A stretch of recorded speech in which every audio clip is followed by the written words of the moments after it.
Today, we're diving into a topic I feel really passionate about, especially for those of you who feel the tension between growing a business and honoring your time, energy, and family. Maybe you've felt the pressure to show up on social media constantly, and maybe, just maybe, you're wondering, can I really build a business without it? Friend, I'm here to tell you, yes, you absolutely can. And in fact, when I finally stepped away from social media, my business grew more, not less. So in our time together today, I'm going to share the 3 key pillars I've leaned into to grow my business without relying on social media, and how you can do it too.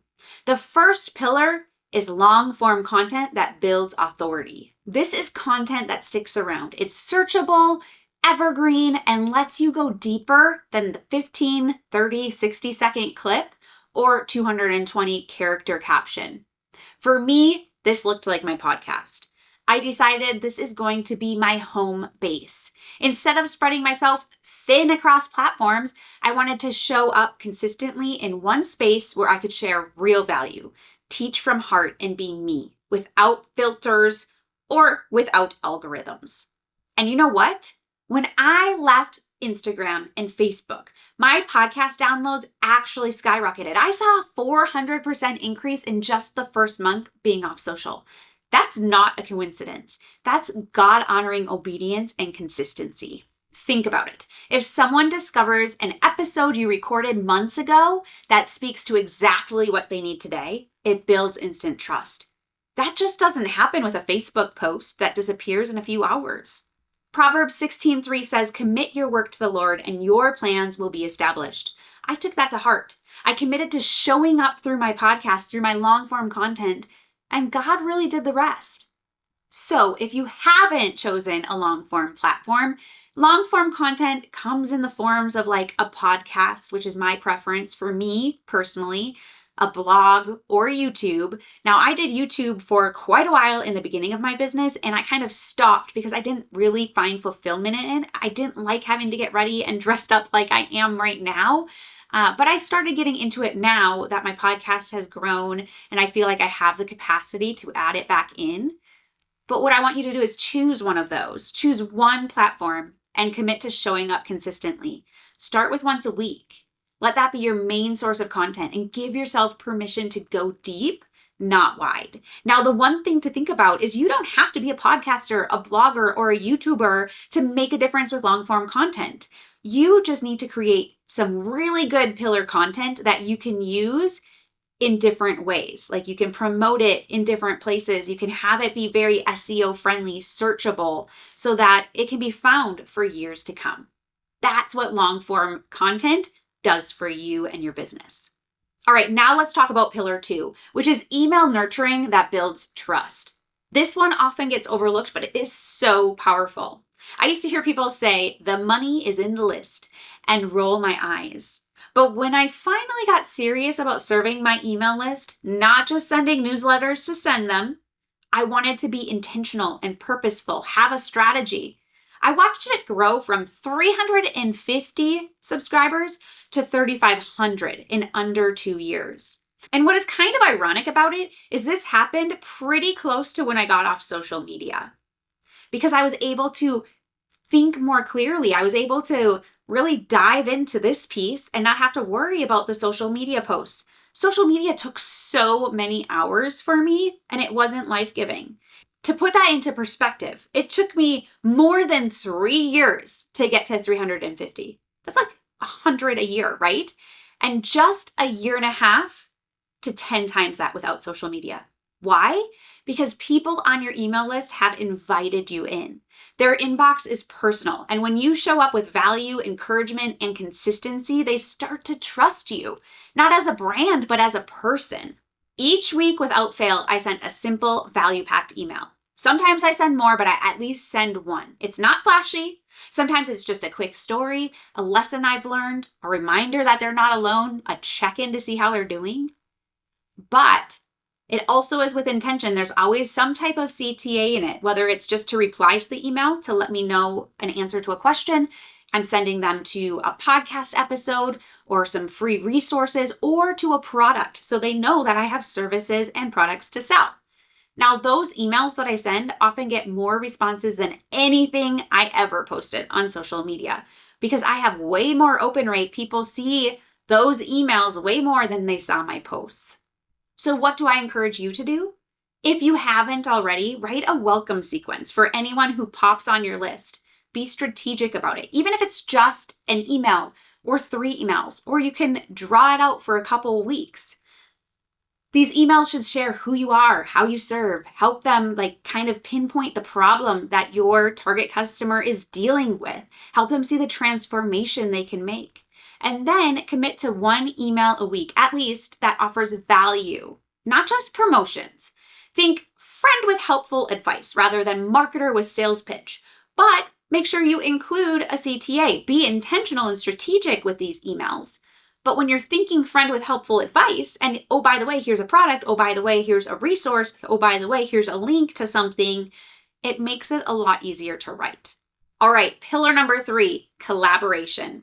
And let me tell you, this is where the real momentum happens.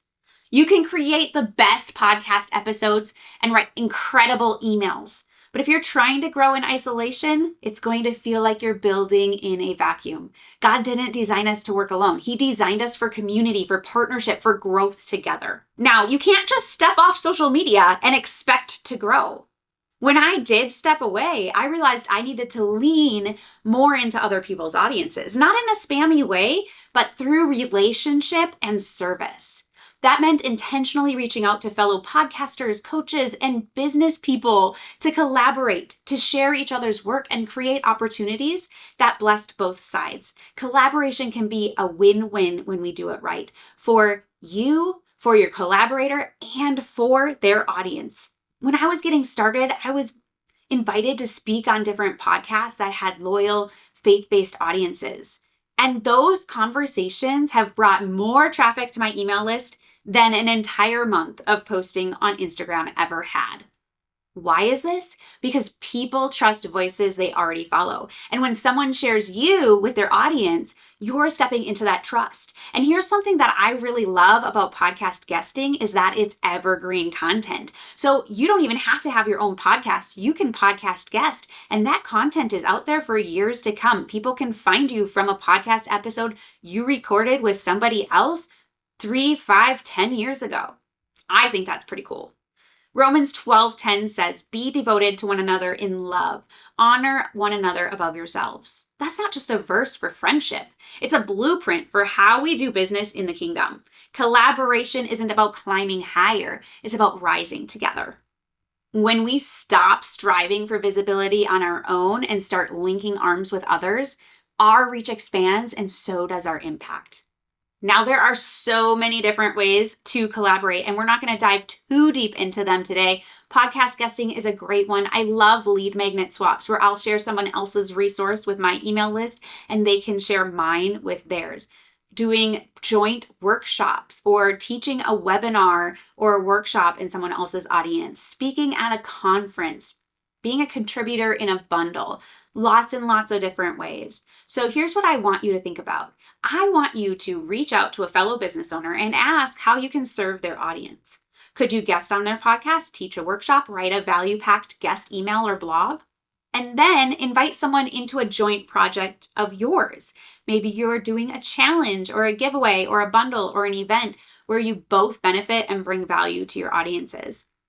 And before you do that, or at least after you do that, I love creating a dream collab list. So starting with thinking about 5 to 10 people whose missions align with yours. Then you can start reaching out to them, not with an ask, but with encouragement and support. And then start learning about their audiences, seeing what kinds of collaborations you can do, how you can network together and help each other's businesses grow. Now, I'm going to challenge you, 5 to 10 people isn't a lot. A dream collab list, I'd love to see 100 people on your list because you can use that for many years to come too. And once you've collaborated with somebody, and if you love working with them, you're probably going to collaborate a little bit more with them in the future. You're going to be amazed at how God multiplies your efforts when you lean into kingdom collaboration instead of solo hustle. So here's the truth. You don't need social media to build a thriving and sustainable business. You just don't. What you do need are 3 intentional, purpose-filled pillars that God can bless and grow in His timing. Pillar number 1, long-form content that builds authority and keeps working long after you publish it. Pillar number 2, email nurturing that builds consistent, meaningful connection with your audience. And pillar number 3, my favorite, collaboration that creates momentum by linking arms with others and growing together. These aren't flashy strategies, they're faithful ones, and they work. Not because of hype, but because they're rooted in service, stewardship, and trust, and they work faster than any social media post can. Maybe you're feeling called to take a step back from social, or maybe you're just exhausted from trying to keep up with the Joneses, right? Keeping up with all the things that we're supposed to do. Either way, I want you to know this. There is a better way, a quieter way, a simpler, more spirit-led way. And yes, you can grow your business off the hamster wheel. I've done it. I've seen others do it. I've helped others do it. And I believe with prayer and purpose, you can too. Here's my homework for you this week. Take a moment to reflect on these 3 pillars and ask yourself this. Where is God asking me to go deeper? Choose one. Just one, and take a small, faithful step forward. Maybe it's mapping out a podcast episode. Maybe it's writing an email that comes straight from the heart. Or maybe it's reaching out to a fellow kingdom-minded entrepreneur and exploring how you can bless each other's audiences. Start small. Start surrendered. And watch what God does with your obedience. Friend, God is not limited by likes, shares, or visibility. He doesn't need an algorithm to open the doors, okay? He honors your yes, your stewardship, and your desire to build a business that reflects His heart. So whether you're behind a mic, writing during nap time, or praying over your next step, remember this, you're not falling behind. You're walking in purpose. And when you walk in step with Him, that's always enough. If what I just shared with you spoke to your heart, and you're really ready to dig into these 3 pillars with support and strategy, I want to personally invite you to join me inside Your Antisocial Advantage. It's a self-paced program where I walk you through exactly how to create a long-form content platform that fits your season and style, to build email nurturing sequences that turn subscribers into loyal followers and buyers, and how to borrow other people's audiences through collaboration and kingdom-minded networking. This program is designed specifically for faith-driven entrepreneurs like you who want to grow your business off social media, or at least be able to make social media optional if you want to, and to build your business with more clarity, peace, and purpose. You can check out the program at redhotmindset.com/arise. I'll drop a link into the description as well for you, but I would love to see you inside if this tugged at your heart today. And hey, if you're tired of the hustle and craving a simpler way to build a business that honors your faith and family, I created this just for you. Go check it out at redhotmindset.com/arise. And as always, in all things I pray, you just run your race. I believe in you.